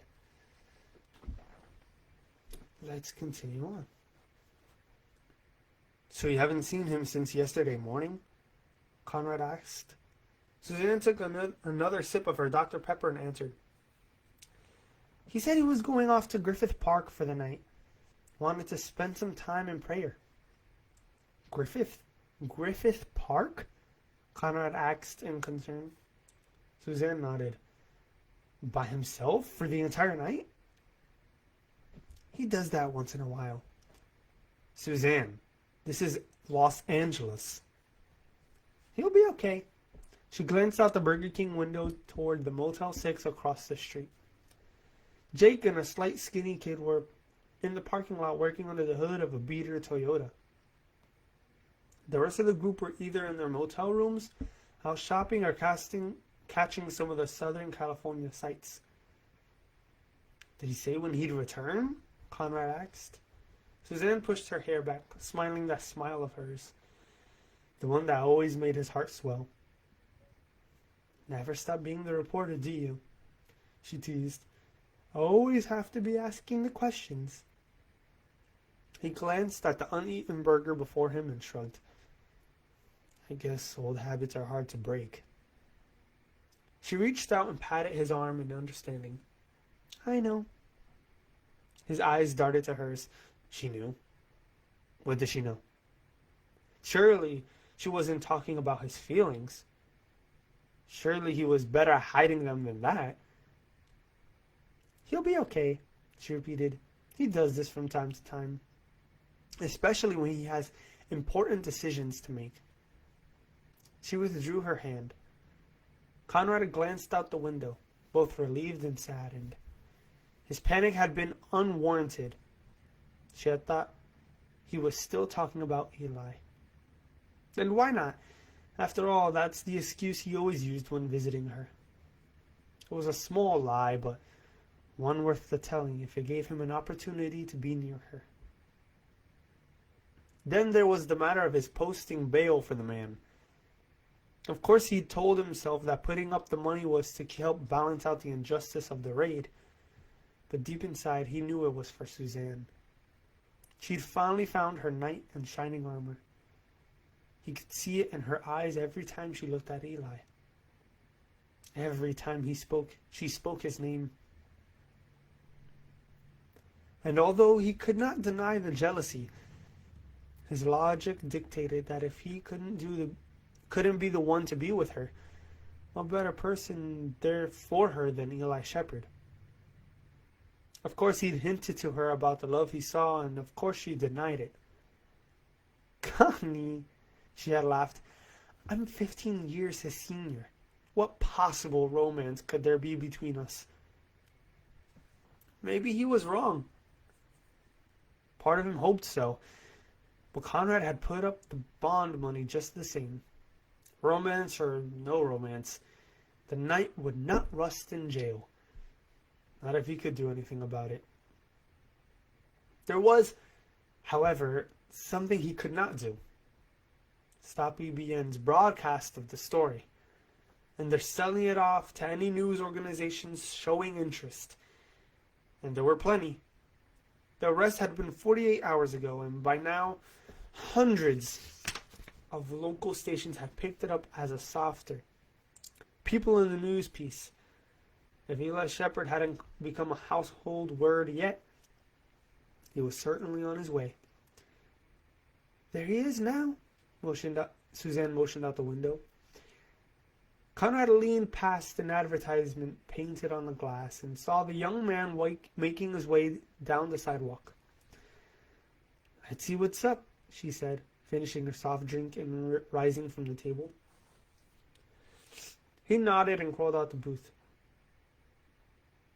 You okay? She asked as they swung past the drink dispenser so she could refill her drink. Sure, why not? I don't know. You just seem a little sullen, that's all. Conrad cranked up a grin, doing his best to hide the sadness. Because despite the warm rush he felt whenever she was near, there was also the hollow aching when he realized that they could never be together. Just got a lot on my mind, he lied. She nodded, but as they walked across the orange tiled floor, sticky from a recently spilled drink, and he pushed open the glass door for her, he could tell she wasn't entirely convinced. He'd just have to work harder. That's all. The outside air was hot and raw with exhaust fumes. A metro bus eased up to the curb in front of them, its brakes screeching as impatient cars accelerated around it. Conrad started for the crosswalk, but Suzanne grabbed his arm and dragged him behind the bus and out into the street. Fortunately, cars were stopped for the light, so the couple could safely thread their way between bumpers until they made it to the other side. "Eli?" Suzanne called as they approached the curb. "Eli?" The young man looked up from his thoughts and broke into a smile as they joined him. Despite the fatigue in his eyes, the pleasure at seeing the two of them showed through. "Hey," he grinned. "You had us worried," Conrad said. Eli gave a brief nod as they continued walking toward the parking lot. "I'm glad you're here, Connie. I've got some good news." "What's that?" "Can you stick around a few minutes?" "Sure." "Great." As they arrived at the parking lot, Eli called over to the Toyota, where the two men were working. "Jake, Trevor." Two heads emerged from under the hood. "Would you mind rounding up the folks? Tell them we've got a meeting out here. I have an important announcement to make." The men nodded and closed the Toyota's hood. He gave a creaking groan of resistance. "Suzanne, Connie, would you bang on the Carlsons and Barnick's RVs and see if anyone's home? I'll check on Maggie, the Browns, and Scotts and Brent." "Sure," Suzanne agreed. 20 minutes later, 24 people were gathered in the broiling parking lot of the Motel 6. Most of them Conrad recognized from the softball game or from his visits with Suzanne. A few he did not. "All right, everybody," Eli called from the from the partial shade cast by Jake's RV. "Listen up." The group quieted. "We've got some new marching orders. Looks like my father wants me to go to Salem County, Georgia." Some in the group murmured in surprise. "He wants me to be there in time for the grand opening of Dr. Kirsten's new facility." "What?" Big Jake cried from the back of the group. "You're not serious." Others voiced similar objections. Eli grinned and raised his hands. I know. It's crazy, but it's not the first crazy thing I've been asked to do, is it?" There was a little reaction. "Well, is it?" Reluctantly, a few agreed. "Okay. Now, since we've got plenty of time, and since there are so many people across our land who are clueless about the kingdom of heaven, I've decided not to take a plane. Instead, I want to turn it into a road trip. Which, in a sense, we've already begun. So first thing tomorrow, I'm heading out, and I'd love for all of you who are interested to join me." There was more murmuring, some of it positive, some of it concerned. "Eli," an older gentleman in shorts called out, "what about our families?" Others nodded as the man continued. I've been away from them for nearly 3 weeks now." Eli answered, "I understand, Jeff. And if your family's more important to you than me, you're right. You need to get back to them."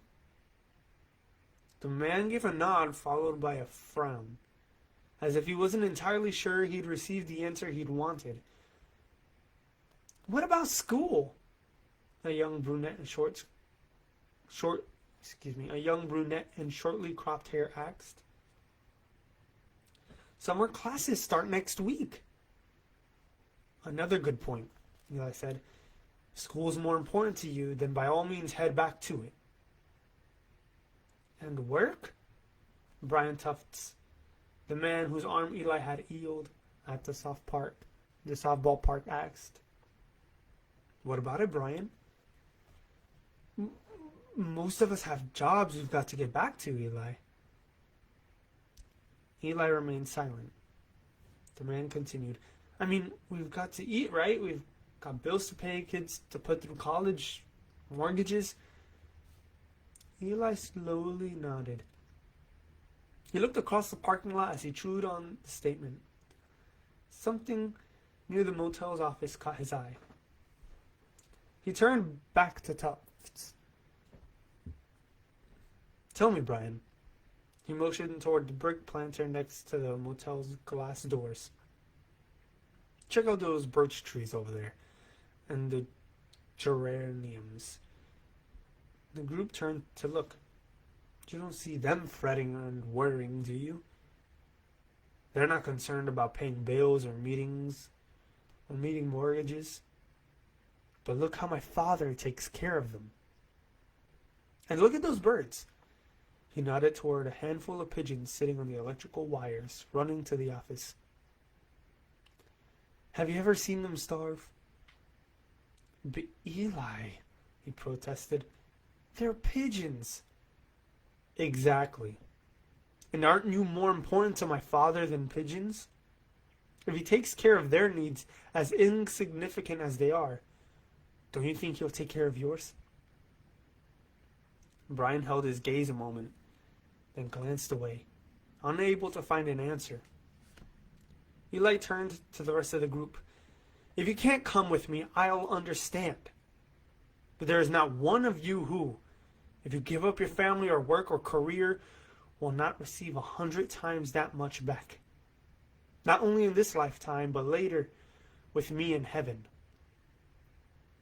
The group shifted slightly, and he continued. Listen very carefully now. If you pursue God's kingdom before anything else, all of these other things that you're worrying about, they will be given to you. Automatically. No strings attached. I give you my word. That's how my Father works. That's how his kingdom works. The group grew quiet, obviously pondering the truthfulness of the statement, working through its relevance in each of their lives. Eli waited a moment, then continued. Now, there are only 12 of you that my father has clearly pointed out to me. The rest of you are more than welcome to come, but as I said, you will certainly be happier if you do. But I know for the fact that God has called these 12 men to be by my side. Men? A heavyset woman asked. It's nothing against you, Maggie. Your dedication and hard work has outshone these goofballs more times than I can count. He nodded to the men with a teasing grin. A few of the guys responded in mock protests. He continued. It's just going to be easier if they're the ones breaking down the traditions and religious barriers. Because, Maggie demanded. Because those traditions and barriers are controlled by some very rigid men. Maggie began to nod. She didn't like the answer, but she understood. Eli turned to the group. So, everyone is invited, both men and women, but I specifically want these 12 to follow me. He glanced over at Jake, his eyes once again sparkling. So what do you say, big guy? You interested? Jake nodded. You can count on me, Eli. You know that. Eli grinned. And your brother, Robert, where is he? He's over with Rachel and her mom, checking out the movie star footprints. I'll tell him when he gets back. Good. Next, Eli turned to the bald-headed biker with the racist tattoos. Will? The man looked up, more than a little surprised. You with me? He shuffled slightly, then gave a stiff, self-conscious nod. Conrad looked around the group and smiled at the number of people exchanging raised eyebrows. Terry, are you here? Eli asked. Carl? They're down at Disneyland, Maggie volunteered. Hector? The same. You'll tell him? Of course, she sighed. Eli nodded and turned to the skinny kid who had been working with Jake on the Toyota. Trevor? This kid blinked in surprise, then nodded slightly before looking at the ground in painful shyness. Scott? Brent? Two good-looking brothers about Eli's age exchanged glances with one another, then turned to their mother, who stood not far away.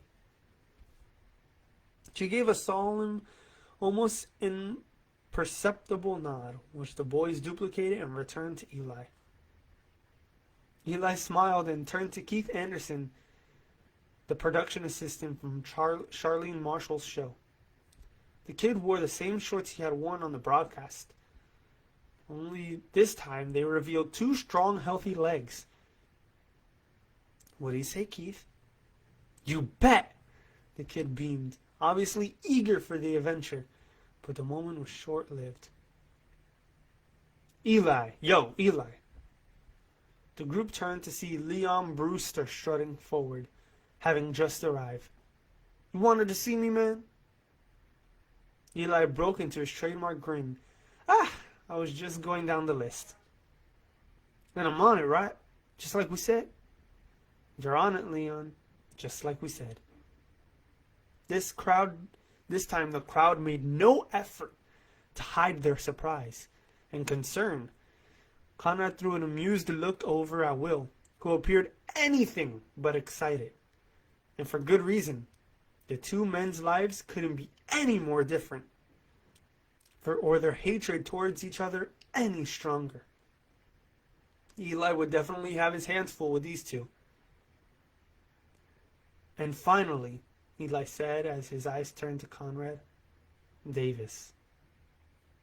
If Conrad had been surprised at the mention of Leon's name, he was dumbstruck at the sound of his own. He felt Suzanne give his arm a squeeze, but he could barely hear what she said. In fact, he barely remembered responding. But he must have said something, because Eli had eventually turned back to the group, spoken some final words, and brought the meeting to a close. It was only then, after Eli had started for his motel room, that Conrad finally found his voice and his legs. He quickly crossed the parking lot toward him. Eli! Eli! Eli turned to him with his usual delight. What are you saying? Conrad stammered. You can't be serious. About what? About me! Why not?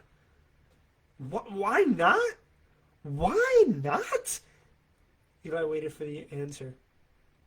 Because... Why not? Because I'm not He regrouped, trying to put his thoughts into a coherent string of words. Why me? I'm not ready for anything like this. There was that sparkle again, and then the answer. Of course you're ready, Connie. You've been waiting for this your entire life.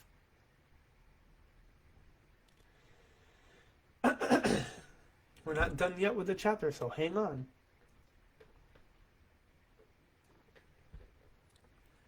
The Life Flight crew was on the ground beside him at 16:25, approximately 20 minutes after the accident.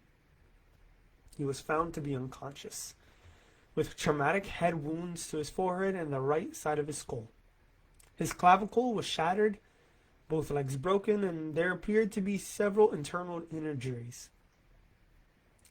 He was intubated, immobilized, with cervical collar and a backboard, and Julia sat impatiently in the ICU lobby, practically knee to knee with Dr. Martin, head of neurosurgery in his mid-60s with a short gray hair. The gentleman exhibited a quiet wisdom that could only come from years of similar scenarios. Carefully, he ran down the minute-by-minute details of the the minute-by-minute details of the care given to her father. The itemized account was of a little interest to her, but she understood how important it was to the doctor. As an experienced physician, he obviously knew all the realities and possibilities of malpractice suits. We ran a Glasgow coma scale on him at the site to measure the seriousness of the trauma. This was getting closer to what she needed to hear. "What does that all entail?" she asked. "We do various tests to measure the response of his eyes, his motor skills, and his verbal activity. Possible scores range from 3 to 15 points. A score of 13 to 15 indicates relatively minor damage. A score of 8 and below indicates serious brain damage." "And what was his reading?" Ernesto asked from the sofa. Beside them, Julia glanced up, almost forgetting the family was there. "We ran the tests twice. Once at the scene of the accident and one en route." "And the readings?" Julia asked. The doctor glanced down and checked the chart on his lap. "At the accident, we had a reading of 4. And en route?" Ernesto asked. 3. The silence was interminable. The doctor looked down and continued to read. "Once in the air, we started intravenous mannitol to reduce swelling. He arrived here at 16:58. We immediately ran a CT scan, which is," Ernesto interrupted, "a 3-dimensional picture of the brain. It allows us to pinpoint any operable lesions, hematomas, and bone fragments." "Do you have that on file?" Julia heard herself ask. It was the lawyer in Julia again. The last thing the daughter, Julia, wanted was to see a 3D image of her father's destroyed brain. But the question still had to be asked. The doctor glanced up from the chart and looked directly into her eyes. "Yes, it's on file, and if you insist, we will show it to you, but it would be better for you if we did not." The words put a cold knot in Julia's stomach, but she pushed herself ahead. "Why is that?" Dr. Martin removed his glasses. "The human brain is a very delicate organ. It has the strength and consistency of jello. It takes very little to disrupt it, even when the injuries are closed. But if they are penetrating, as it is in the case with your father..." "I'm sorry? Penetrating?" For the first time, he seemed to hesitate. "The front half of your father's skull was shattered. Between the bone fragments, the multiple lesions, and the massive blood clots, I'm afraid there's little of his brain left unaffected." Whatever strength Julia had managed to muster rapidly drained. The doctor continued, gently yet professionally. "If I had been on the site, I would not have intubated him. If I had been the surgeon on call, most likely I would have not operated." "Meaning?" "We have a young and ambitious staff, Miss Preston. From time to time, their zeal and commitment to save lives blinds them to the realities." "You would have declared him dead," Ernesto stated. "In many ways, your father is already dead." "But he spoke!" The words came before Julia could stop them. "I heard him speak." The doctor turned to her, carefully choosing his words. "I don't think that is likely. But he said something. He was making some sort of sound." "Possibly. With traumatic brain injury, there's always room for the unexplained, but..." He let the sentence trail off. "Doctor," it was Ernesto again, "we have a signed advance directive from the patient." The doctor nodded. "What does he ask?" "He asks that no life-sustaining treatment be administered or continued if he's in an irreversible coma or persistent vegetative state." The doctor remained silent. So? Ernesto raised his hand, waiting for a response. I mean, if you had to make a call here, what would be your recommendation? Recommendation? He asked. Julia looked on, watching the doctor work. She knew these could be treacherous illegal waters for him, and it was obvious he was not anxious to negotiate them. Ernesto pressed in. If you were your father, what would you do? I'm sorry, I'm not in a position to make that type of... All right. I hear what you're saying, but we need to make a decision here, and you're the expert. The doctor began slowly, carefully. As I have said, traumatic brain injuries can be very unpredictable. Sometimes patients with a Glasgow coma score below 8 have surprised us all with... Right, Ernesto cut him off. I hear you, but from your experience, I mean, what type of odds would you give him? Odds? For his survival. The doctor looked down at the chart on his lap. Then he carefully placed each fingertip on one hand against the fingertip of the other. Soon all were touching. Julia stopped breathing. The world had stopped moving. Then after a slow, deliberate breath, he answered, It is my opinion, and only an opinion to which I would urge you to seek a second or third. Right, but what is your opinion? It is my opinion that your father's coma is irreversible. That's the end of chapter 4? I think that was chapter 4, right? Yeah. Next up is chapter 5. Pretty good book, huh? So far, so good. Well, that was very good. I hope you guys enjoyed it. My voice started to get tired at chapter 4. I don't know if you could tell. But it was very good. Tell me what you think. If you're excited for chapter 5, go ahead and, express your opinions and your thoughts about the book and post it on the page. You're more than welcome to. Anyways, I'm going to log out for the night.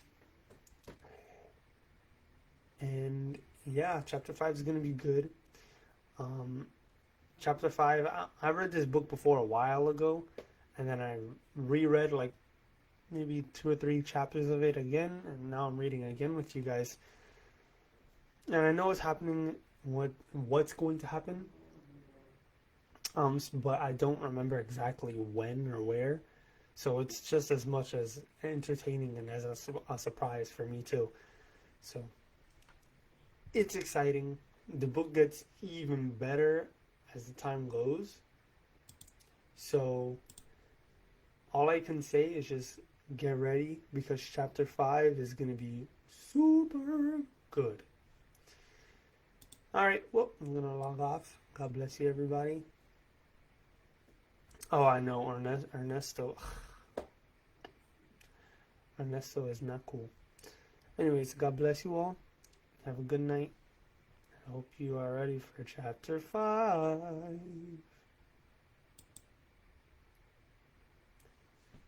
I will see you all next